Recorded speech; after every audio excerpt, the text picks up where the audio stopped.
नमस्कार दोस्तों। हाल फिलहाल में जीडीपी 6.5% पर आ गया है। पिछले 4 साल के मुकाबले 2024-25 का जो फाइनेंशियल ईयर है उसका जीडीपी हमें कट डाउन देखने को मिला है। इसके पीछे क्या कारण रहे होंगे वो समझेंगे, लेकिन उससे पहले देखते हैं जीडीपी होता क्या है। ग्रॉस डोमेस्टिक प्रोडक्ट, इसका ग्रॉस का मतलब होता है टोटल, डोमेस्टिक का मतलब हो गया कि हमारी होम कंट्री में, यानी कि घर घर में। तो घर में तो मतलब घर की कंट्री हो गई, जैसे होम कंट्री है हमारी इंडिया। प्रोडक्ट का मतलब हो गया कि कितना उत्पादन इसने जनरेट किया, यानी कि हमारे इंडिया में कितना टोटल प्रोडक्शन जनरेट हो रहा है एक साल के भीतर, उसको हम जीडीपी कहते हैं। अब जैसे जीडीपी में एक तो इंडिया के इकोनॉमिक बाउंड्रीज के अंदर रहकर जो भी हम प्रोडक्शन कर रहे हैं वो सब जीडीपी के अंतर्गत आता है।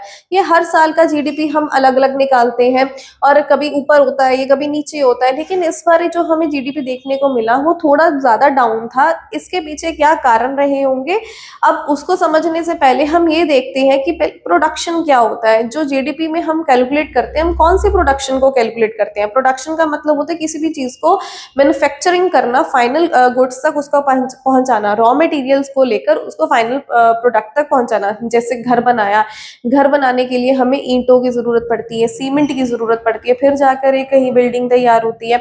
अब जब ये घर बनकर निकलता है तो अगर हम इस घर की वैल्यू निकालें तो हम इसकी वैल्यू, जैसे घर की वैल्यू 10 लाख है, अगर हम उसको कहें कि भाई ये जो वैल्यू है 10 लाख है, तो ऐसा हम पूरी ओवरऑल वैल्यू 10 लाख रुपए देंगे ना उसको। ऐसा तो नहीं कहेंगे कि भाई सीमेंट के 2 लाख है, ईंटों के 8 लाख रुपए लगे हैं तो जाकर 10 लाख आया। नहीं, हम पूरे उस घर की वैल्यूएशन करते हैं जो कितनी आती है 10 लाख। तो ये एक जीडीपी में काउंट होता है हमारी। तो जीडीपी को समझने के लिए पहले हम समझेंगे कि किस तरीके से इसको कैलकुलेट करा जाता है, हम कौन सी वैल्यू को जीडीपी में लेते हैं।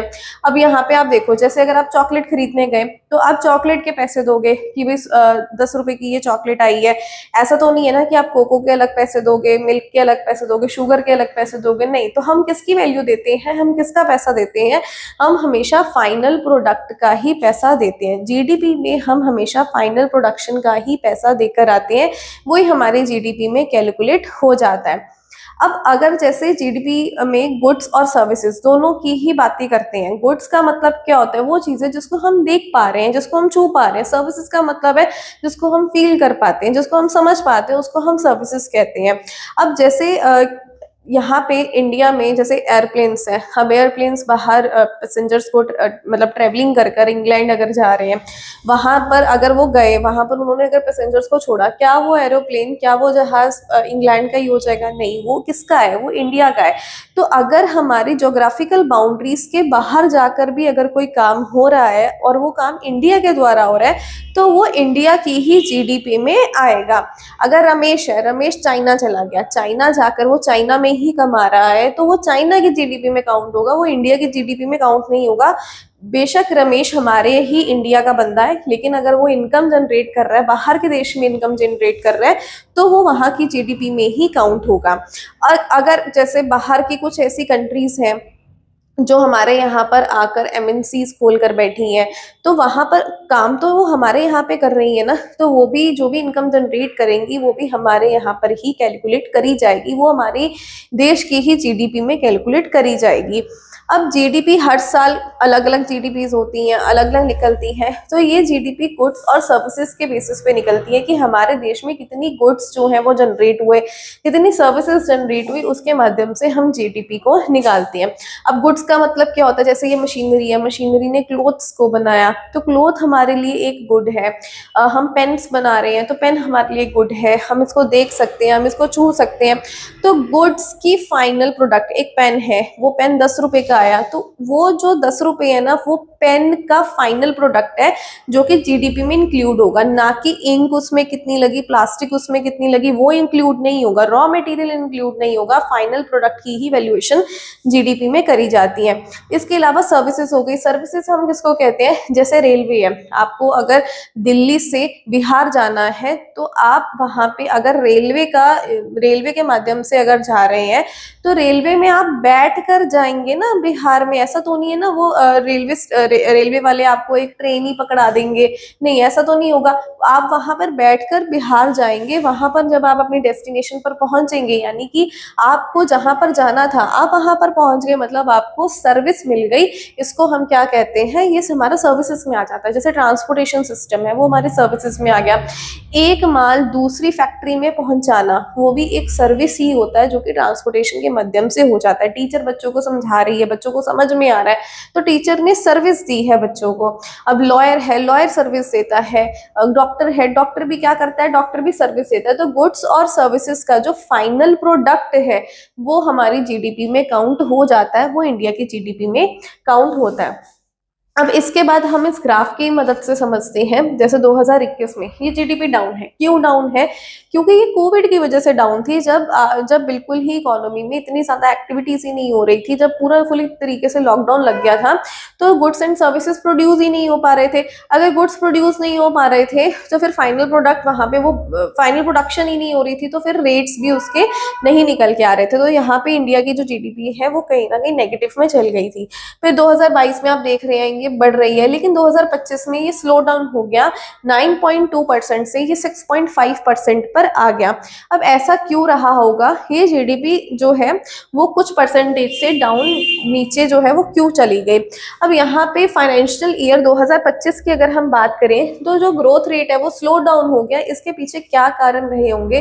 देखो, या तो जियो पॉलिटिकल टेंशन भी हो सकता है। जियो पॉलिटिकल टेंशन में यूक्रेन है, रशिया है, इन दोनों के बीच में जो वार चल रही है उससे काफी ग्लोबल इफेक्ट हो रहा है, इकोनॉमिक इफेक्ट हो रहा है। जो प्राइसेस हैं वो हाई जा रहे हैं, ऑयल के प्राइसेस हाई जा रहे हैं यहाँ पे बेसिकली। अब मिडिल ईस्ट के कॉन्फ्लिक्ट्स हैं, यूएस चाइना के बीच में जो कॉन्फ्लिक्ट्स है, रुपी भी रिसेंटली स्लाइड डाउन हो गया। तो ये सारे क्यों अगर हम देखें, ये सभी चीज़ों को अगर हम देखें तो इकोनॉमिक हमारी इफेक्ट हो रही है, जिसके कारण जीडीपी नीचे आ गया।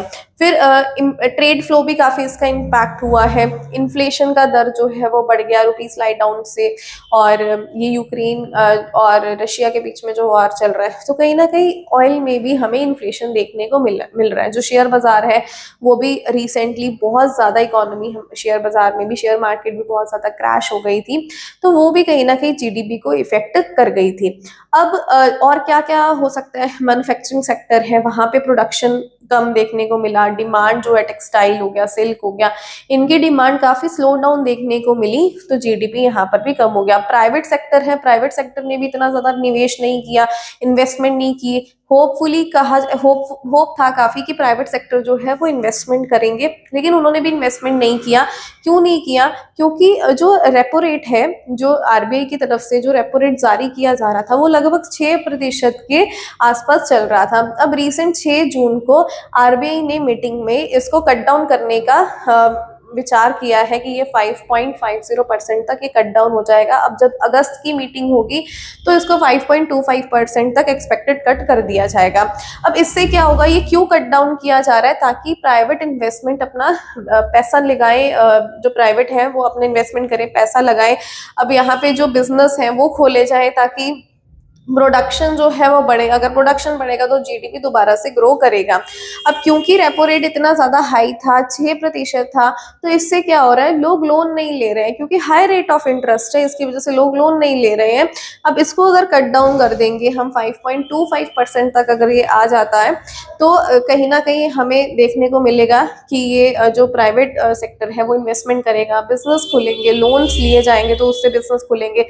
अगर बिजनेस खुलेगा तो प्रोडक्शन होगा, सर्विसेज होगा, तो जीडीपी में कंट्रीब्यूशन इसका देखने को हमें मिलेगा। हालांकि ऐसा नहीं है कि आज ही अगर 5.25 रेपो रेट हो गया तो कल को इसका देखने को इसमें हमें इंक्रीमेंट देखने को मिल जाएगा। नहीं, ऐसा नहीं होता। इसको भी होते होते स्लो डाउन करते करते ये हमें कहीं ना कहीं इम्पैक्ट दिखाएगा, लेकिन उसमें भी टाइम लगेगा। अब माना जा रहा है, जैसे अगर हम ओवरऑल बात करें तो ऐसा माना जा रहा है, जो कि क्वेश्चन भी है, क्या जीडीपी हमारी बढ़ेगी? तो यस, जैसे आपको पता है कि जापान से आगे हमारा जो इंडिया है वो कुछ पॉइंट से आगे निकल गया है। तो ऐसा माना जाता है कि 2027 के बाद इंडिया की जो जीडीपी है वो काफी स्ट्रॉन्ग देखने को मिलेगी। धीरे धीरे ये बढ़ती जा रही है। हाँ, चाइना में भी कहीं कट डाउन हुआ है, लेकिन इंडिया की जो जीडीपी है वो धीरे धीरे बढ़ती जा रही है, ऐसा वर्ल्ड बैंक, आईएमएफ का भी कहना है। तो जीडीपी कैलकुलेट, आप बताइए जीडीपी को कैसे कैलकुलेट किया जाता है, कौन सा फॉर्मूला इसमें लगता है, और जीडीपी जो है वो कौन से प्रोडक्ट को देखकर मेजरमेंट किया जाता है।